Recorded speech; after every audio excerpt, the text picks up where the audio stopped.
Presencia de Satanás en el mundo moderno.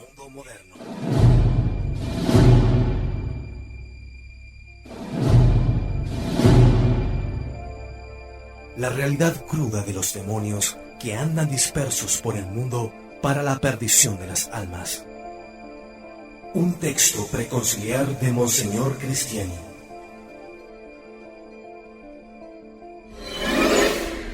Presencia de Satanás en el mundo moderno.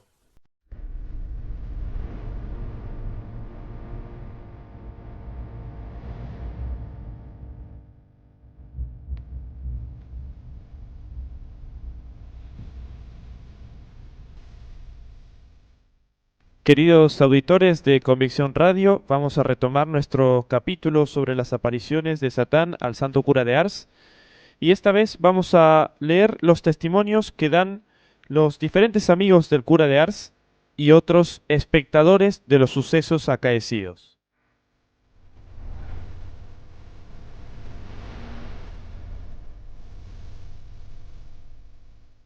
Testimonio. A esto tenemos ya pronta una respuesta. Al principio de las infestaciones, el buen cura no sabía de qué se trataba. Había pedido y obtenido la intervención de algunos de sus fieles, un berger y otros más, y todos oyeron al igual que él. Todos habían tenido miedo mucho más que él, y todos habían llegado a la conclusión, como él, que era imposible confundir con ruidos naturales lo que habían oído. Pero el abate Monín cita además otros testimonios y nosotros lo consignaremos de acuerdo con él, porque van a demostrarnos cabalmente el hecho capital de las infestaciones diabólicas en Ars alrededor del santo Jean-Marie Vianney. En 1829, cuando estas diabluras duraban desde alrededor de 5 años atrás, llegó a Ars un joven sacerdote de la diócesis de Lyon, que era el hijo de la viuda Vivot, quien había prestado tantos servicios al santo cura cuando éste se instaló en 1818. El abate Vivot, heredando la confianza de su madre en el abate Vianney, había ido junto a él para hacer allí un retiro espiritual. Fue, naturalmente, acogido con el mayor afecto por el cura de Ars, que guardaba un profundo agradecimiento a la madre, y lo hospedó en el presbiterio. Ahora bien, poseemos un relato del abate Vivot sobre lo que ocurría entonces en el presbiterio perseguido del santo cura. Este relato fue registrado por el abate Renard, un amigo del abate Vivot, que lo interrogó de esta forma. Usted duerme en el presbiterio. Pues bien, va a darme noticias del diablo. ¿Es verdad que hace ruido? ¿Lo ha oído usted? Sí, repuso el abate Vivot, lo oigo todas las noches. Tiene una voz aguda y salvaje que imita el aullido de una fiera. Se agarra a las cortinas del señor cura y las sacude con violencia. Lo llama por su nombre. He oído muy claramente estas palabras. Vianney, Vianney, ¿qué haces ahí? ¡Vete! ¡Vete! Ese ruido y esos gritos deben de haberlo asustado. No precisamente. No soy miedoso y por otra parte la presencia del abate Vianney me tranquiliza. Me recomiendo a mi ángel guardián y consigo dormirme. Pero tengo sinceramente lástima del pobre cura. No quisiera quedarme siempre con él. Como no estoy aquí más que de paso, me las arreglé más o menos bien con la gracia de Dios. ¿Ha interrogado al señor cura sobre este punto? No, lo he pensado varias veces, pero el temor de afligirlo me ha cerrado la boca. Pobre cura, pobre santo hombre, ¿cómo puede vivir en medio de ese barullo? He ahí un primer testimonio que tiene mucha fuerza. El abate Vivot ha oído, ha tenido lástima del abate Vianney, ha comprendido que él no tendría la fuerza de sufrir semejantes ataques constantemente repetidos. Era pues algo muy real y muy torturante esta batalla continua que se libraba con el demonio. Pero hay otra cosa más que debemos retener del relato del abate Vivot. Son las palabras que he estudiado, esas palabras repetidas por Satán en el oído del santo cura. Vianney, Vianney, ¿qué haces ahí? Vete, vete. Insistiremos sobre estas palabras un poco más adelante, pero desde ya podemos retener que constituyó esta una de las formas de la persecución o infestación diabólica en la santa vida de ese confesor y convertidor infatigable que fue Jean-Marie Vianney. Otro testimonio.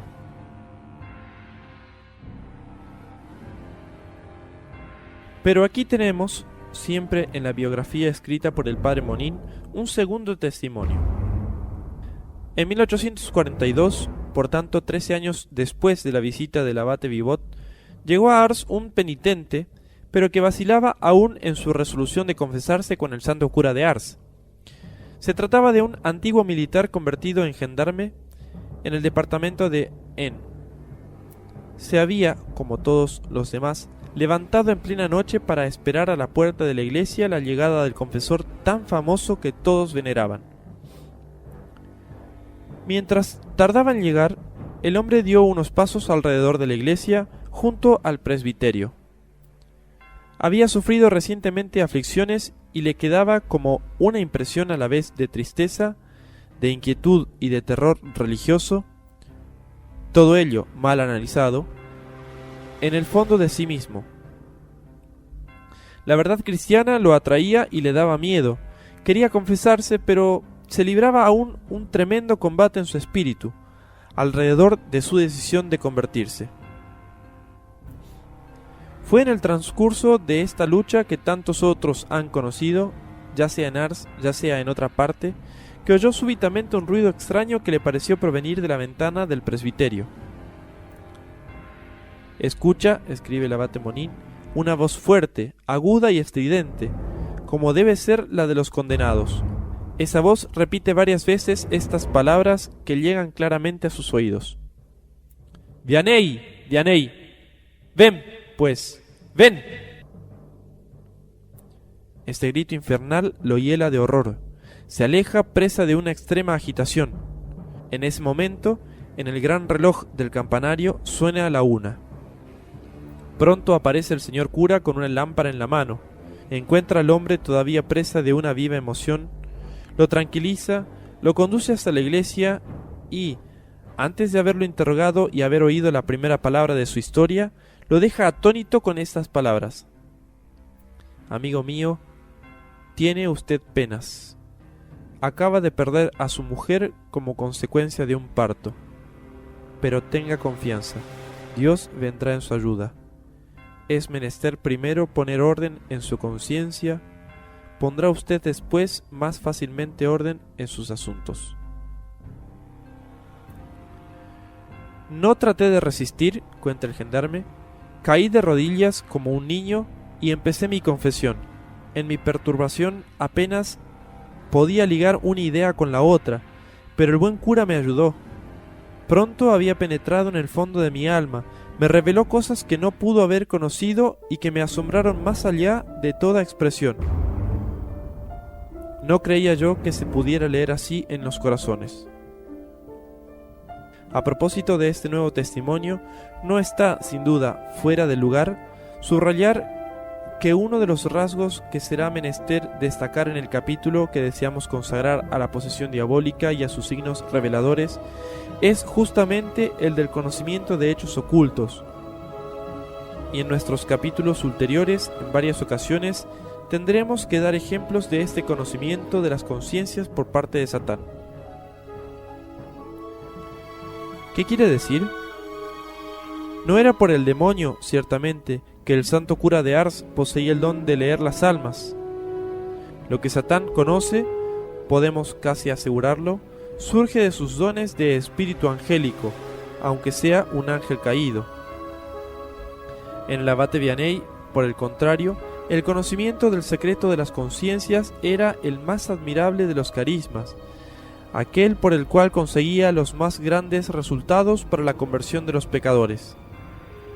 La declaración del gendarme que acabamos de anotar no es más que un ejemplo entre miles.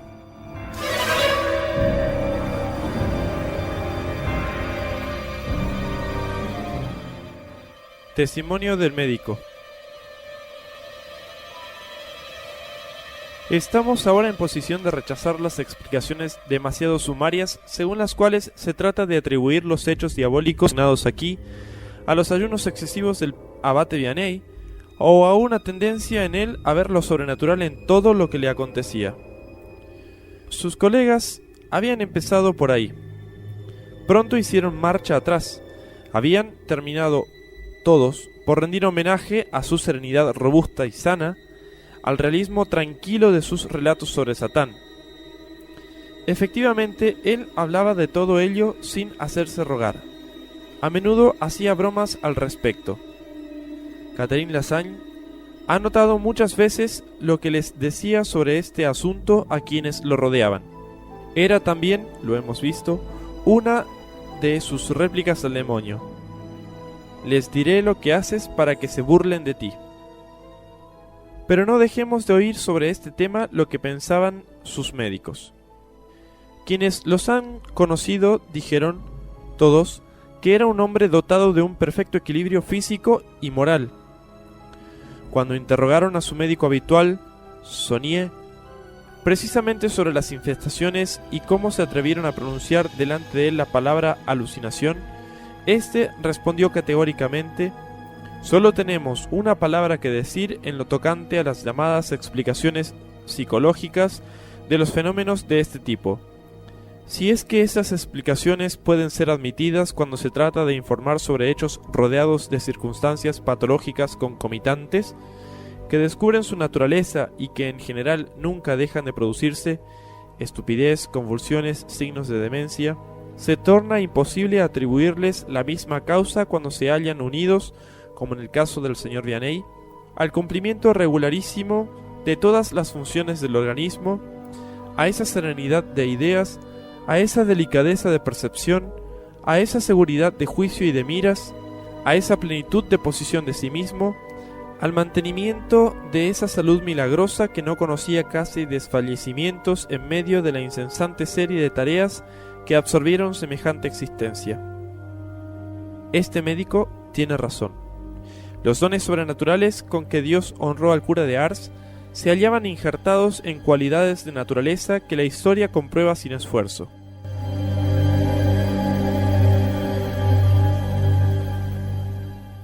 La más grande de las tentaciones. En el gran panegírico de San Juan María Vianney, que Monseigneur Fouret, obispo de Belley, expuso en Nuestra Señora de París en el año del centenario, las infestaciones diabólicas estaban descritas en estos términos. No me explayaré en evocar aquí los tormentos extraños que, repetidos a lo largo de 35 años, hubieran ineluctablemente paralizado el ministerio de cualquier otro sacerdote. En cuanto hubo discernido el origen diabólico de ellos, se tranquilizó. El Señor que él servía era más fuerte que el adversario. Llegó hasta regocijarse cuando los fenómenos nocturnos se hicieron particularmente aterradores. Era para él la señal que el día siguiente grandes pecadores, peces gordos como él le decía, llegarían hasta su confesionario prisioneros de la gracia. La obsesión de la salvación de las almas que colmaba el corazón del cura de Ars iba a convertirse en la pasión santa de la cual, paradójicamente, el enemigo de todo lo bueno iba a servirse para cegarlo. Iba a encerrar al hombre de Dios en el drama íntimo más desgarrador que pueda concebirse. Al querer salvar las almas, ¿no arriesgaba él, ignorante, incapaz, de conducirlas a la perdición y de condenarse junto con ellas? Su verdadero deber ¿no era hacerse a un lado ante un sacerdote de valor y ocultar en el retiro la oración, la penitencia, su inmensa miseria? Pero he aquí el desgarramiento que hace presa de él. El jefe de la diócesis le ordena permanecer en su puesto, continuar en sus funciones, esa función superior a sus fuerzas que tiene miedo de traicionar. Este es el juego más sutil que el espíritu maligno trata de darle a San Juan. Tentarlo para que deje la diócesis para él ir a retirarse a un monasterio a hacer penitencia. Nada más conmovedor que este drama. El demonio ha atacado al santo por lo que podíamos llamar su punto débil, y ese punto débil es en realidad su punto fuerte. Es el sacerdote fiel, es el que ama, que desea vivir, pero es el que conoce su nada, que se humilla ante Jesús. Y el demonio entra en su juego, se apodera de esta humildad para llevarla a cierto exceso que, de una virtud muy grande, haría el más temible de los peligros para el alma del santo. ¿Puede concebirse una maniobra más hábil ni más peligrosa para aquel contra el cual estaba dirigida? Agreguemos que lo que reforzaba al santo cura en sus designios de retiro era su creencia, como lo han creído muchos santos sacerdotes antes que él, y aún mismo de su época, que conviene poner un poco de espacio entre el ejercicio del ministerio y la muerte para reparar en la penitencia todas las insuficiencias de la acción en el transcurso de una vida. El maligno, prosigue Monseñor Forré, trata de atrapar al cura de Ars en la única trampa en la cual puede caer. Lo empuja por un camino que no es el que Dios le ha trazado, poniendo en juego la angustia de conciencia en la cual se debate. Gracias a Dios que el santo cura de Ars pudo resistir valientemente a las tentaciones del demonio. Recordemos lo que el demonio decía: Vianney, Vianney, ¿qué haces aquí? Vete, vete. Entonces San Juan María Vianney soportó esas tentaciones y se pudo quedar en su parroquia para hacer mucho más bien de lo que hubiese hecho si se fuera.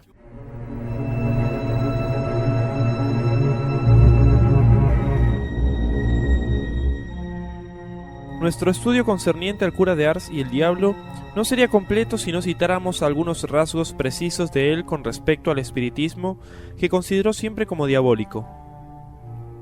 Al conde Jules de Mauveau le agradaba ir a ver durante su estada en la región al santo hombre del cual era el penitente y amigo.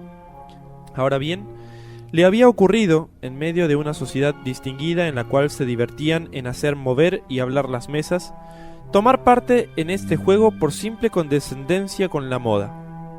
2 días después se dirigió a Ars, vio al abate Vianney, se acercó sonriente a él tendiéndole la mano. ¿Cuál no sería su estupor cuando el buen cura lo detuvo con un ademán antes que él hubiera podido dirigirle la palabra, para decirle con un tono triste y severo: Julio, anteayer ha tenido usted tratos con el diablo. Venga a confesarse.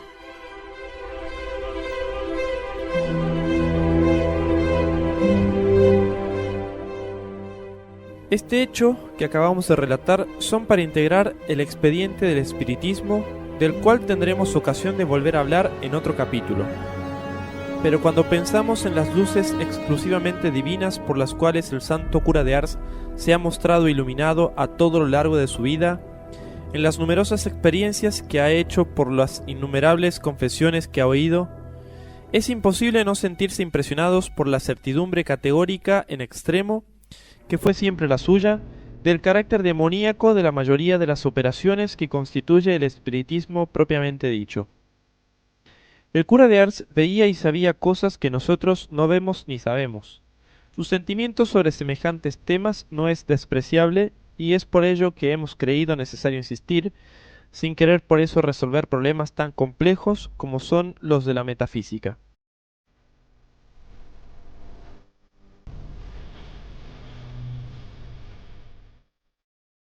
Balances y comparaciones.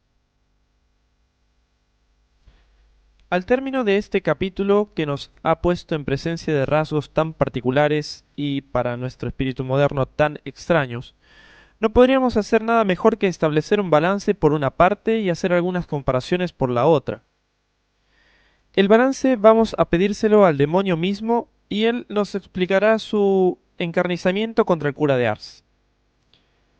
Las comparaciones que haremos con el abate Monin nos servirán para situar al santo hombre dentro de la serie de los grandes servidores de Dios del pasado. Si el diablo le tenía rencor a Juan Bautista María Vianney, si trataba de desviarlo a cualquier precio de su tarea, ya sea gastando sus fuerzas por el insomnio, ya sea sumiéndolo con sutileza en angustias que le daban deseos de huir al desierto, es porque sabía bien toda la eficacia de su plegaria, de su maceración, de su ministerio junto a los pobres pecadores.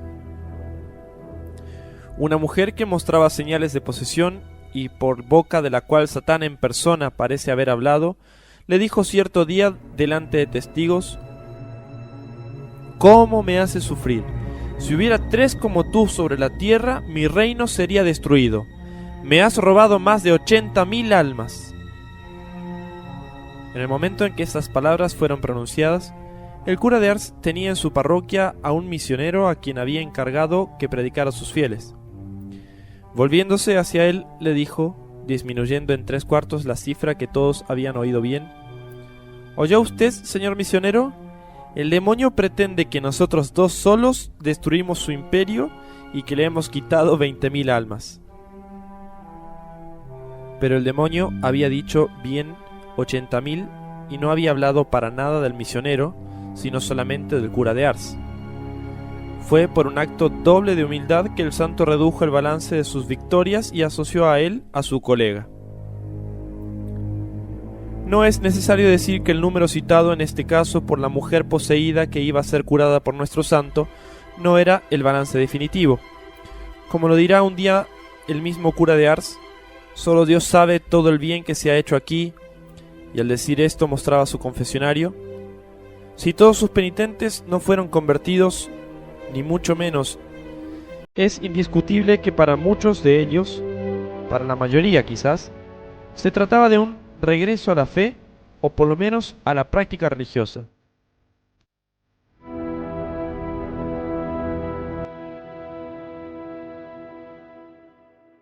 Abordemos ahora las comparaciones. Cuando estudiamos de cerca la calidad espiritual del cura de Ars, no podríamos dejar de advertir la evidencia de que su amor prodigioso de la penitencia había sido extraído de los grandes ejemplos de los santos de antaño, pero más especialmente de los santos de la Tebaida y de los desiertos egipcios. Existen buenas pruebas de que el cura de Ars conocía las vidas de los eremitas y cenobitas de Egipto y que citaba con gusto episodios de esas vidas en sus famosos catecismos y en sus sermones. Y justamente es un rasgo de semejanza entre él y esos santos que su maestro, el abate Valé, le había tantas veces elogiado, tratando de imitarlos delante de él, el hecho de que fuera gratificado con infestaciones diabólicas. Es imposible hablar de San Antonio el Grande, sobre todo, antepasado de la vida eremítica, sin recordar las infestaciones demoníacas con que fue perseguido. Los visitantes que llegaban hasta él en la montaña desierta de Colsim casi nunca arribaban allí sin oír alrededor del santo, rompiendo el silencio de la inmensidad, una mezcla de ruidos confusos pero formidables, como un estruendo de armas y de caballos. Hubiérase dicho una ciudad sitiada por un ejército enemigo. Y eran los espíritus invisibles los que armaban toda esa batahola, como iba a hacerlo el arpeo en Ars muchos siglos más tarde.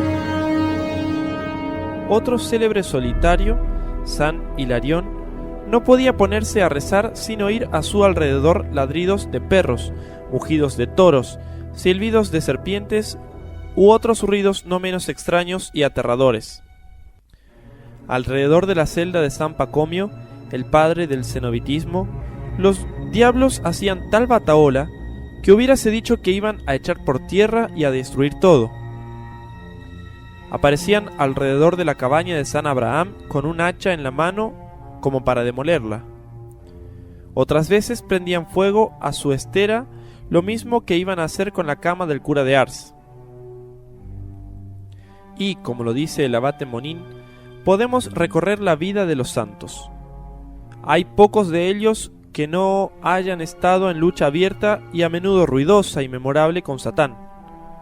Nombremos con el autor citado a San Benito, San Francisco de Asís, San Juan de Dios, San Vicente Ferrer, San Pedro de Alcántara, y entre las santas Margarita de Cortón, Ángela de Foligno, Rita de Casia, Rosa de Lima y tantas otras.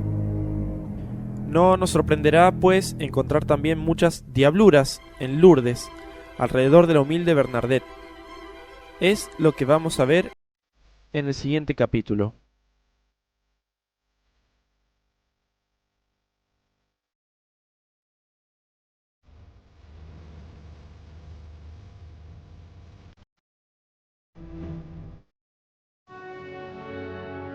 Así, mis queridos auditores, los invito a que escuchen el próximo capítulo de Presencia de Satán en el mundo moderno de Monseñor Cristiani.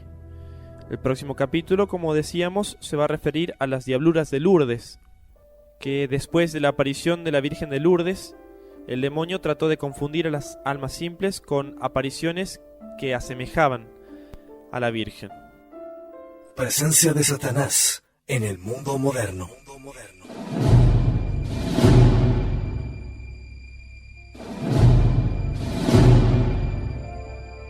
La realidad cruda de los demonios que andan dispersos por el mundo para la perdición de las almas. Un texto preconciliar de Monseñor Cristiani.